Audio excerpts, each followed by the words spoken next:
People of the Internets, welcome back to my Twitch channel if you're watching this live, or YouTube if you're watching this on VOD. I'm your host, El Murpho.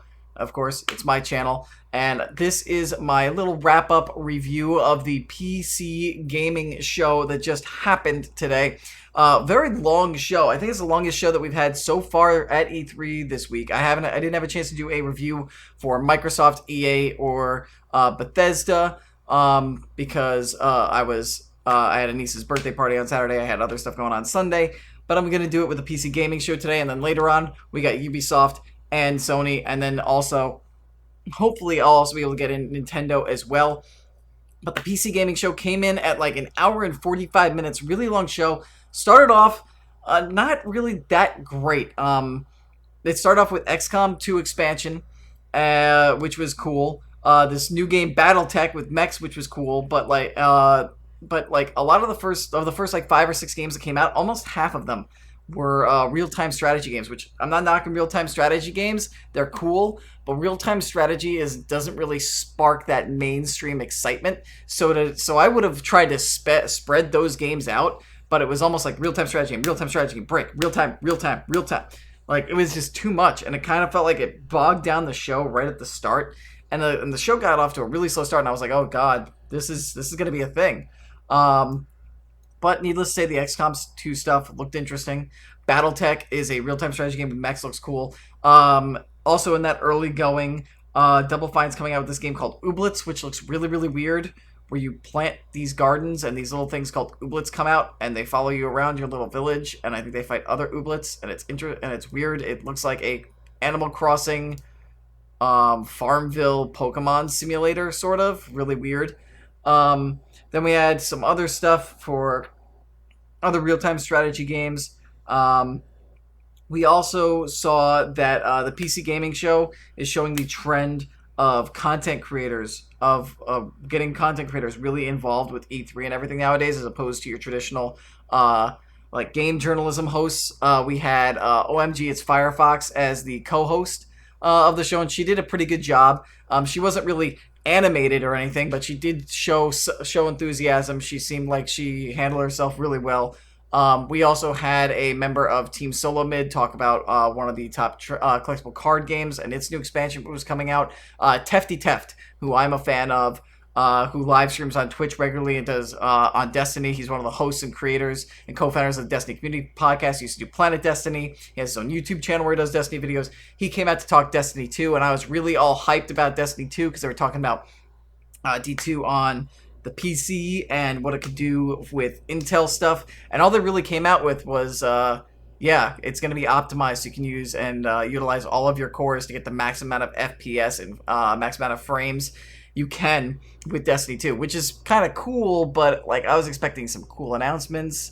And like maybe even a PC release window, if not a date, but maybe Bungie's not up there yet or that confident enough yet for the PC version, which makes me feel a little nervous because I really want to play Destiny on PC. Destiny on PC is on the show floor at E3, however, so people will be playing it, so hopefully we'll get some more information on that on the show floor.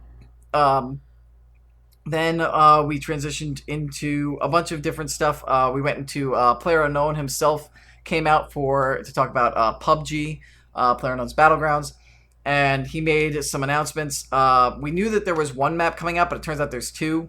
One's going to be up by the Adriatic Sea, and it's going to be a snowy type of environment, so we'll finally get to see some snow physics in there. The weather physics as it stands right now for rain and sunset are going to be updated. You're finally going to be able to vault and climb over things with mechanics, which is great. So that way you're not running from somebody and you run into a fence, you have to run in a straight line and you're screwed, or you're pursuing somebody or trying to run away from a circle and you run into trouble you get caught behind the circle or out of the play area because you couldn't go over a fence. That's going to be good. And they also introduced this new 7.62 bullpup rifle, which is used by Spetsnaz, which should be really, really cool as well. I'm looking forward to that. And so yeah, just lots of cool stuff from PUBG, from PlayerUnknown's Battlegrounds, and I'm just switching some things over. Good, my desktop audio is not muted. I want to make sure that wasn't muted. And then we moved into a bunch of other stuff. Killing Floor is getting like a kind of carnival expansion, which looks kind of interesting. Um, Intel also announced that they are going to be the official like hardware computing partner of the ESL, which is huge in the esports world because ESL is one of the biggest esports leagues out there. So for Intel to nail that exclusivity, that's good for them. Um, they also announced Intel that in partnership with ESL, they want to bring VR gaming to esports, which I don't know how well that's going to work because they need to build a good VR base to begin with, but they want to try and get that going. And they're having a VR gaming challenge at one of the ESL shows and tournaments. That's going to include this new Echo Arena, I believe is the name of it, which is like kind of like as one of my chat people in chat Blight Time mentioned, kind of like almost like Blitzball. I kind of put it like it's kind of like Quidditch but in 0G without brooms. You basically have this ball that you got to take to a goal to score, but you're in 0G. Your opponents can attack you, and there are like these little like floating diamond kind of barricade things that you have to go around, or you can use to bank the ball off of. It's okay. Like it looks like kind of like console shovelware that you would see from like the early like sessions of a console. Not that that means it's gonna be bad, but but it just doesn't seem didn't really excite me too much. The Echo game, I can't remember the full name of it. The actual story game that comes with it looks really interesting. This VR and it has to do with like being on a spaceship, and this thing just pops up out of nowhere. This massive structure ship, and like it's causing chaos for your space station and stuff. So that's interesting. There was also a game called Elands, which is Y-Lens, because it meant to be your lands or something like that. Kind of Minecrafty, kind of Lego Worlds kind of stuff, where like you have your own islands and you can create your mold and shape this island into your own like little adventure space. You can dig massive trenches and troughs and canyons. You can build up towers and everything, and then people can come and play these little adventures with you on your islands, and you can travel out and do that with them. Sea of Thieves made an appearance, but there really wasn't any kind of announcements. Just, yeah, it's coming to PC. Yeah, it's going to be cool on PC. We also got a new cutscene from Shadow of War, which is really cool. We were introduced to the Blade of Galadriel, I believe her name was, which is basically an assassin for Galadriel, who carries the Light of Galadriel. And it's really cool. Celebrimbor, the elf who is possessing your ranger main character from the first game, he mentions Galadriel. I didn't know Galadriel to assign assassins, and she says, the Blade of Galadriel says, strange times call for strange alliances, as you two should know. It's interesting, and this character, the Blade of Galadriel, actually killed your ranger to see if it was true, and he would come back because he was possessed by Celebrimbor.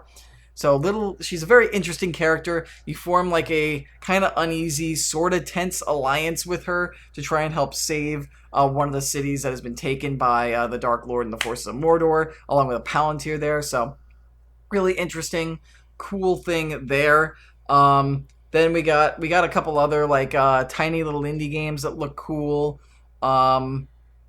And the other thing that's really coming up into my head right now is the game closed out with a big announcement, the return of a franchise that has not seen the light of day or a new release in quite a while. I think at least like 5, 6, 7 years, if not longer. And that is Age of Empires. Age of Empires is coming back with Age of Empires Definitive Edition. It is basically the original Age of Empires remastered.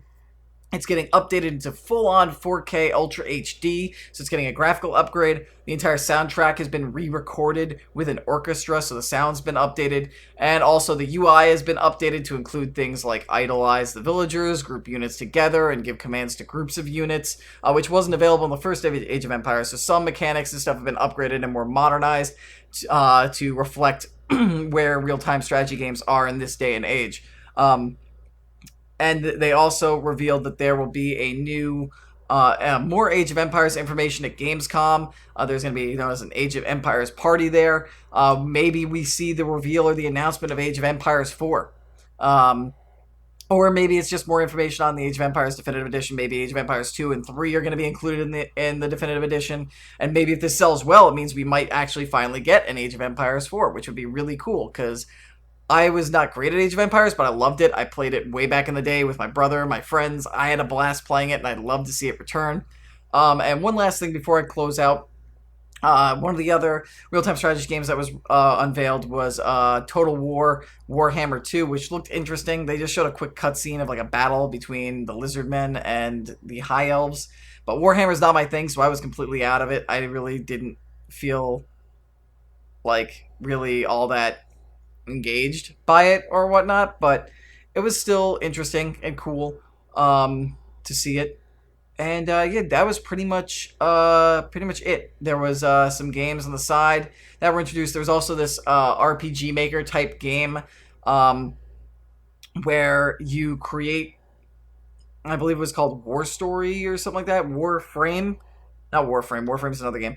But anyway, it looked very RPG Maker esque, where it was very like almost like a Game Boy Advance game or original PlayStation game with sprites, and you would create your own little like areas with towers and villages and little units, and it acted as if it's like a tactics game, like Final Fantasy Tactics, where you'd move units along the board to attack and try to defeat all the enemies or attack towers and stuff like that. So that was kind of interesting. That was pretty cool. We also saw from the guys who made Don't Starve and Don't Starve Together, a new game. Can't recall the name of it for the life of me, so I apologize. But it was a sci-fi game that looked very much like Don't Starve, except when you got into a battle, you weren't just whacking at things or things weren't chasing you, attacking you. You'd actually enter into like almost what looked like a turn-based kind of screen or an iPhone or phone game kind of screen where you were on one side, your opponents are on the other side, and you either take turns attacking or you're mashing the buttons to attack them.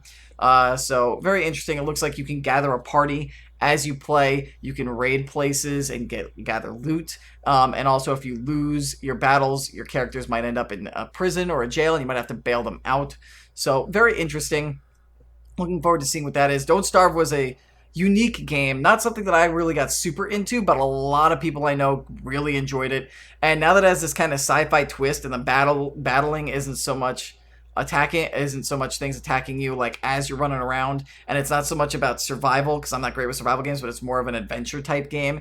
That appeals more to me, so I'm more intrigued into that. And that is pretty much what happened at the PC game show today. I thought it started out really slow, really sluggish. It had its awkward moments. There were a lot of non-reveals, which kind of sucked. One last big thing that I completely forgot about. Cliff Bleszinski. This is one of the biggest announcements of the show, actually. Cliff Bleszinski came out to reveal us a new trailer for Lawbreakers, and also announced that there's a closed beta starting June 28th, which will turn to an open beta June 30th. But he finally gave a price and release date for Lawbreakers. It's coming out August 8th, PS4 and PC only. No Xbox One, no Nintendo Switch. And it is coming out for $29.99 because, as Cliff Bleszinski said, F releasing multiplayer games for a full $60. So good on Cliff Bleszinski and his peeps there in releasing Lawbreakers and releasing at a decent price point. And seeing the new trailer, it looks awesome. The game looks like a lot of fun. For those of you who don't know, it's going to be a very arena shooter-esque type thing where you're going to have different heroes similar to Overwatch. They're going to have their own abilities, and all of them defy gravity. So you can have aerial type battles. People can have grappling hooks, grab onto the bottom of the map, swing themselves back up. Looks like a lot of fun. I think I might get in on the beta, and for $30, I think I might buy into that game and give Lawbreakers a legitimate chance come August. But again, that was everything at the PC Gaming Show. Let me know what you guys think. Either in the chat in future stuff or in the comments on YouTube. I am very interested and intrigued to hear. I'm going to be back later tonight for the Ubisoft press conference, which happens in 2 hours from when I'm shooting this, and also the PlayStation press conference, which is 6 hours from when I'm shooting this later tonight. So hopefully you guys will be able to get reaction videos on YouTube for those as well. Thank you all so much for watching these. Do not forget you can catch me reacting to these E3 things live on YouTube, as well as me playing other types of games. I'm going to be playing Overwatch all day because it's the end of the Double XP event. Be sure to subscribe, like, bell button, notification squad, all that good stuff. Don't forget about Patreon, patreon.com/lmurpho. Thank you guys all so much for watching, whether you're watching this live on Twitch or on YouTube. Until I see you guys again, may your game be true. Thanks for coming, guys. I'll see you guys either on YouTube, either on Overwatch if you're watching me on Twitch, or for one of the other shows. So take care, guys.